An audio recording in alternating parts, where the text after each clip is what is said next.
Hello students, my self Kumar मंत्री। आज हम देखने जा रहे हैं हमारा जो नेक्स्ट टॉपिक है भाई आई, यानी कि आँख का जो स्ट्रक्चर होता है वो किस तरीके से होता है उसके बारे में आज हम डिस्कस करेंगे। तो आँख में क्या क्या चीज़ें होती है, किस तरीके से काम करती है वो तो, और उसकी जो वर्किंग होती है कैसे होती है उसके बारे में आज हमको डिस्कस करना है। तो आपको मैं थोड़ा सा नॉर्मल डिस्कशन बता दूँ इसके बारे में, जैसे कि भाई अपनी आँख क्या होती है, कैमरे के रूप में काम करती है। जैसे और इसमें क्या होता है, जैसे आपने नॉर्मल कैमरा देखा होगा उसमें फोकस करने वाली वस्तु होती है, लेकिन अपनी आंखों में क्या होता है, अपन जिस साइड में देखते हैं उसी तरफ क्या हो जाता है, ऑटोमेटिक अपनी आंखें फोकस कर लेती हैं। लेकिन पर्टिकुलर एक टाइम पे एक ही जगह फोकस कर सकती है। मान लो जैसे अपन इधर देख रहे हैं तो उसी समय अपन चाहें इधर भी देखना चाहें तो वो पॉसिबल नहीं होता है, ठीक है ना। तो ये तो वही बात हमारे आंख किस तरीके से वर्क करती है उसकी। इसके स्ट्रक्चर के बारे में देखें तो structure of I, human I is just like a auto focus camera. Human आई क्या है कि ऑटो फोकस कैमरे के रूप में काम करते हैं। अब इसमें क्या अलग अलग पार्ट्स होते हैं, उन पार्ट्स के बारे में अपन डिस्कस करते हैं। उन पार्ट्स के बारे में डिस्कस करने से पहले सबसे पहले देखें कि आपको इसका डायग्राम है, इसके स्ट्रक्चर को अच्छी तरीके से देखना। इसी के बेसिस पर अपन क्या करेंगे, अपन जो होगा इसके अलग अलग पार्ट्स के बारे में डिस्कस कर पाएंगे, ठीक है ना। तो सबसे पहले देखें कि भाई अपने पास क्या आ रहा है, स्क्लेरा। तो स्क्लेरा क्या है, the outer most layer which cover the eyeball is called sclera.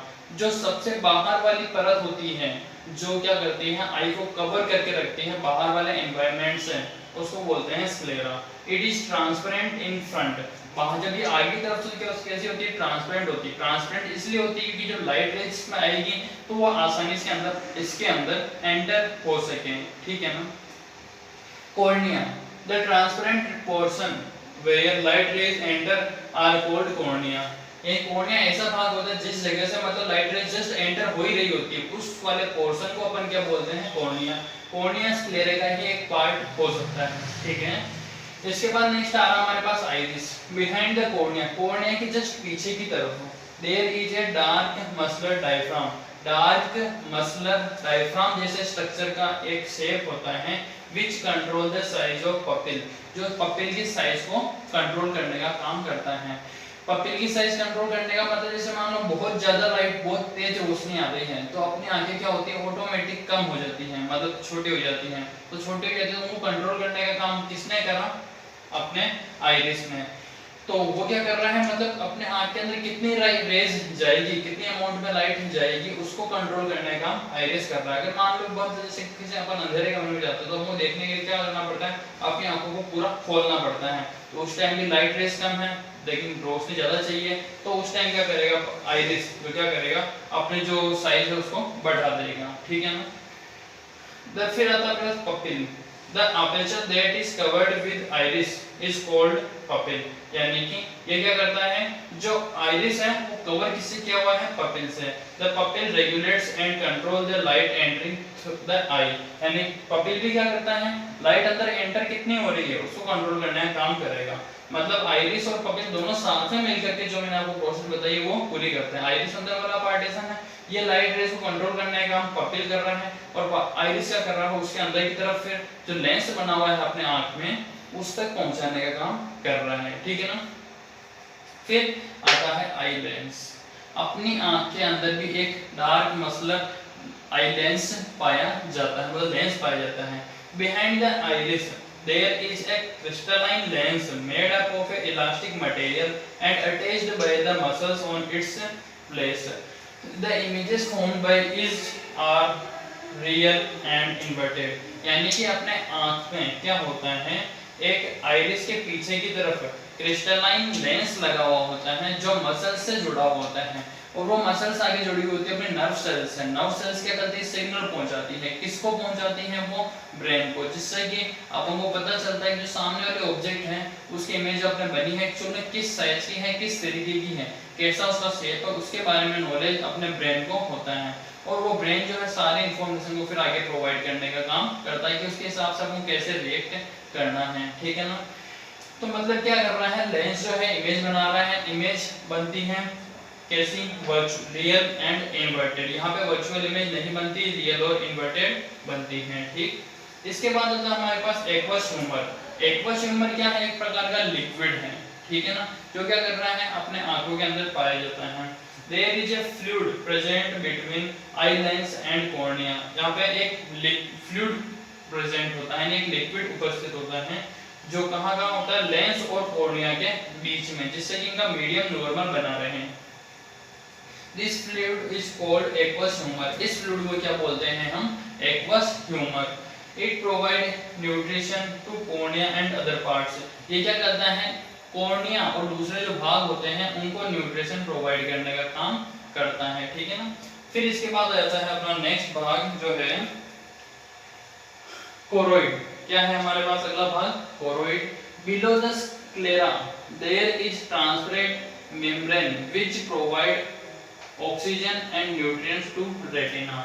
यानी रेटिना को क्या ऑक्सीजन और न्यूट्रिएंट्स की जो जरूरत होती है वो प्रोवाइड करने का काम कर रहा है कोरोइड। और वो कोरोइड कहाँ होता है, स्क्लेरा के जस्ट नीचे वाले लेवल पे पाया जाता है, क्योंकि अपने बॉडी के हर पार्ट्स में सेल्स पाई जाती है और हर सेल्स को क्या होती है, न्यूट्रिशन की जरूरत होती है, तो उनको वो प्रोवाइड करने का काम यहाँ पे कौन कर रहा है, कोरोइड, ठीक है ना।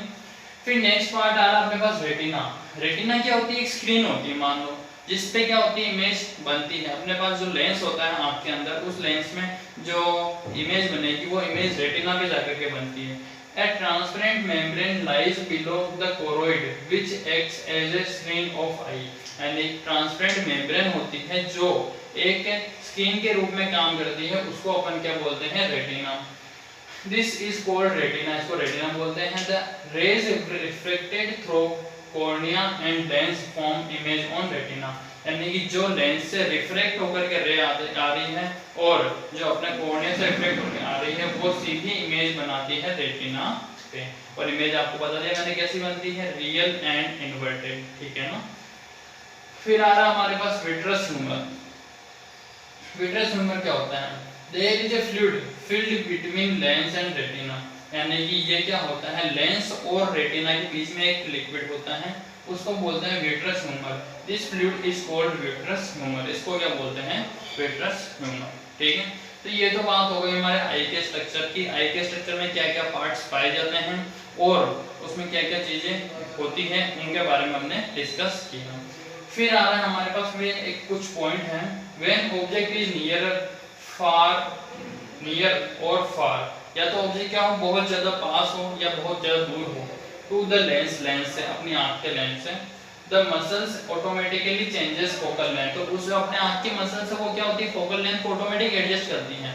पता है कि ये क्या है, ऑटो फोकस कैमरा है, तो मतलब जो लेंस है फोकल लेंथ वो ऑटोमेटिक एडजस्ट हो जाएगी, जिससे कि इसकी इमेज जो है मतलब एक्चुअल जो सही बननी चाहिए वैसी ही बने।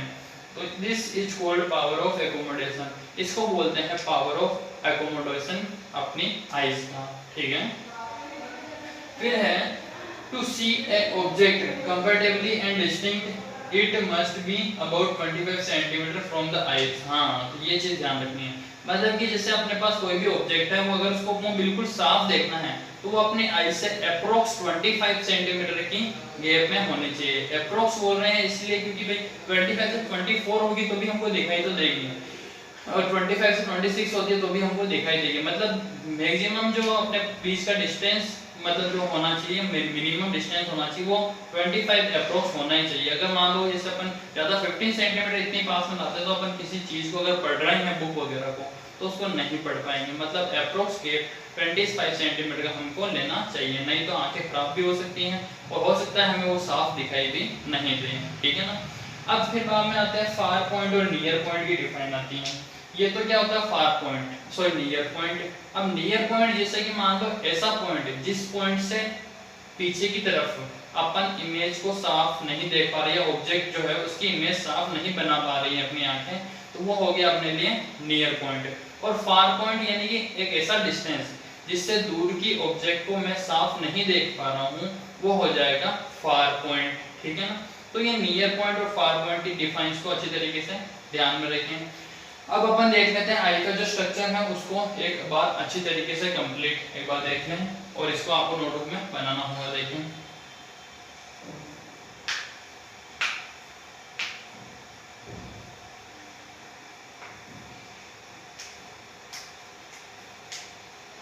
हाँ, तो आज की क्लास तो हमारी यही ओवर होती है इसके स्ट्रक्चर के साथ में। और जो नेक्स्ट टॉपिक है हमारे कि भाई आंखों में कौन कौन से डिफेक्ट होते हैं उनको हम हमारी नेक्स्ट क्लास में डिस्कस करेंगे।